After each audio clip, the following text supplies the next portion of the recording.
Hola, dedico este vídeo a algunos amigos como Tomás y Rubén que me han preguntado por Vox. Y creo que hay que distinguir en primer lugar entre Vox como fenómeno electoral, el voto a Vox, y Vox como partido, que es realmente Vox. Porque si dijera que Vox es un partido anticristiano y antiespañol, estaría siendo injusto, dado que precisamente el voto que ha llevado a Vox a obtener buenos resultados en Andalucía es el voto que se puede llamar católico y español.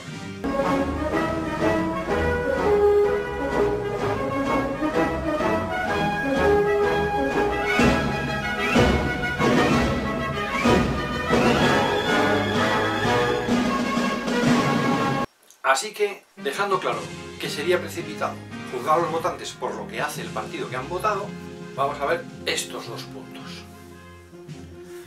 En primer lugar, el voto a Vox es sin duda un voto mayoritariamente procedente de los católicos y de aquellos que sienten que es necesario defender a España. Pero lo que hay que preguntarse es por qué precisamente recae el voto sobre ese partido. Porque si el partido hubiera sido elegido solamente por representar los valores que atraen a los católicos y a los partidarios de defender a España, hacía muchísimo tiempo que podían haber votado a partidos como AES y otros partidos que no han llegado nunca a tener representación. Por lo tanto, sin duda son las circunstancias las que explican por qué el voto ha ido en concreto hacia uno de estos partidos, y en este momento, en concreto hacia Vox. Los ataques contra el Estado, contra España en su conjunto, han provocado la ira de gran parte de la población que hasta ahora, aunque tenía esos valores y quería defender a España, se conformaba con partidos que no daban prioridad a esta cuestión. ¿Por qué ahora y no antes? ¿Por qué a este partido y no a otros que representarían mejor esa defensa de España? Pues la explicación, como digo, es coyuntural. Es por la situación en Cataluña. Los únicos que tienen la llave que puede impedir el auge de Vox son aquellos revoltosos que en Cataluña están atentando contra la integridad del Estado. Sería absurdo, por tanto, acusar al votante de Vox de ser contrario al catolicismo, que siempre ha defendido el orden y la obediencia al Estado, y sería absurdo atacar al votante de Vox por ser contrario a España, porque está evidentemente defendiendo a España de una agresión como no se ha conocido en los últimos 40 años.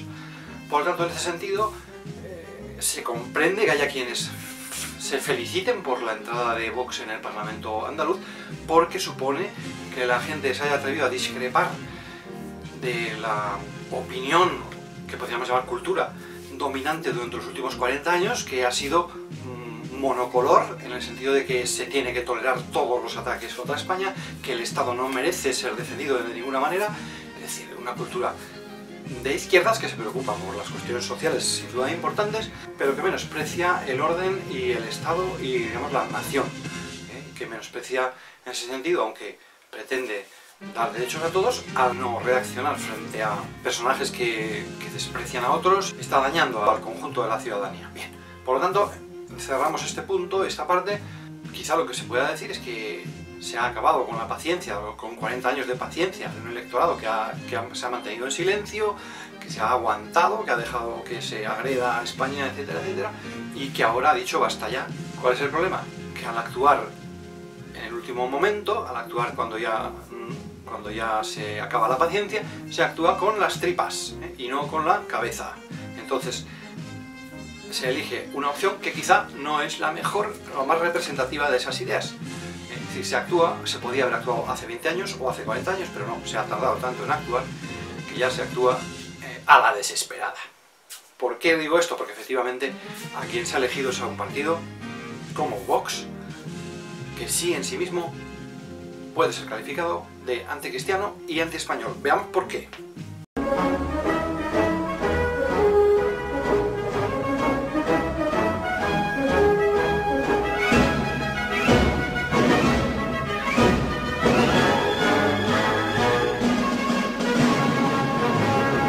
Dejo abajo unas referencias a vídeos de hace 4 años en los cuales ya he explicado la vinculación entre Vox y la sociedad secreta El Yunque.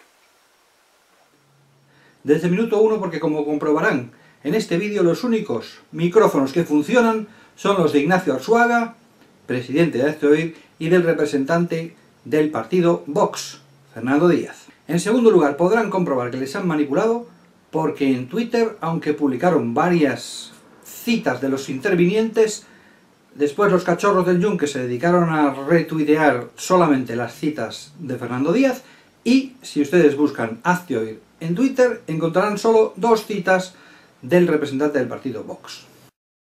En definitiva, ¿para qué ha servido esta tertulia? Para legitimar a Hazte Oír como portavoz de todos los votantes pro vida, cuyas preguntas sobre a quién votamos supuestamente recoge y encauza, y para legitimar al partido Vox. Además, el Yunque se aprovechará de la humildad, por así decirlo, de Rafael López Diéguez, que dijo que no le votaran a él, que él venía aquí a sacrificar su partido en pro de la unidad de España, en pro de los valores supremos.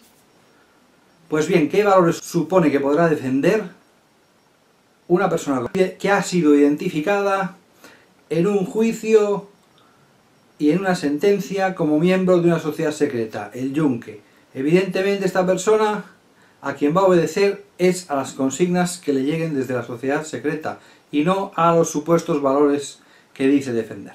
Y resulta que están criticando al Partido Popular porque no cumplió la promesa de reformar el aborto.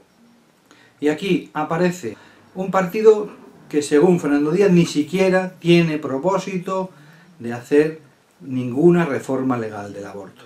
Santiago Abascal. Pues Santiago Abascal era muy amigo de Ursula y de Arzuaga desde 2004, 2005, asistió con ellos, ellos le llevaban a unas jornadas que había en el CEU de Católicos y Vida Pública, participaba con ellos. Es una persona que les tiene mucho cariño, que ha colaborado con ellos estrechamente, que sabe lo que es el Yunque y no le importa apoyarse en ellos. ¿Por qué? Porque es una persona pues muy débil. Él entonces, cuando digamos empezó a coquetear con el Yunque, era concejal de Llodio, o sea, no era político de gran nivel.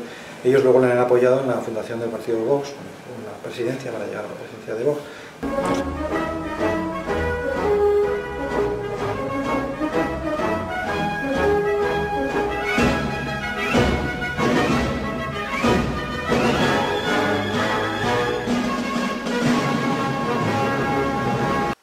Alguno podrá decir que esto es una obsesión. No, es una realidad. Y es una realidad significativa. El hecho de que Vox haya sido creado al calor de una secta que se puede llamar anticristiana nos indica que no comparte los valores cristianos. Pero podemos verlo en el punto fundamental de su ideología, el punto que lo distingue de otros. El punto específico de Vox es el rechazo a los inmigrantes. Este rechazo indiscriminado de las personas más pobres es lo que lo hace inaceptable para un cristiano.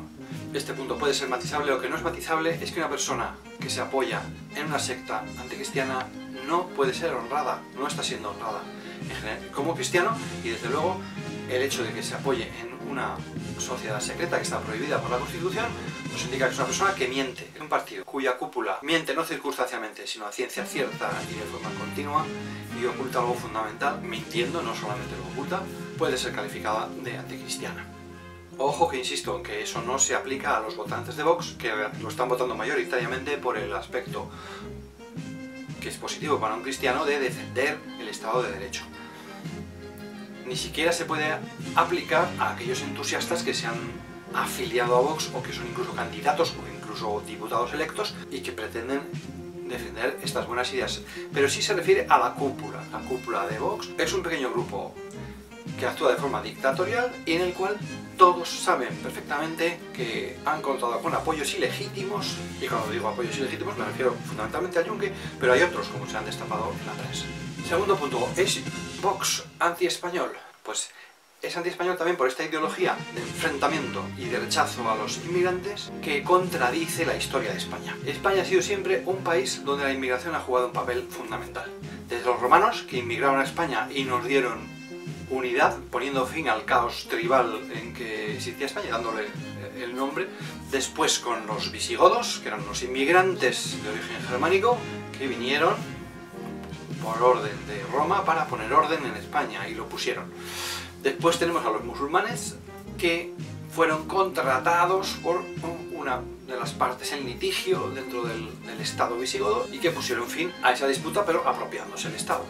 Después tenemos una serie de reinos hispánicos que, conscientes de la falta de libertades a la que les han sometido el gobierno islámico, deciden organizarse por su cuenta, pero no por su cuenta espontáneamente, porque el primero que lo organiza, don Pelayo, era un inmigrante en Asturias, un inmigrante venido del sur de España que estaba en Asturias. Lo mismo podemos decir de la inmensa mayoría de los condados de la España cristiana. Surgen al amparo de Carlomagno, de los reyes de Francia. Se llama la Marca Hispánica.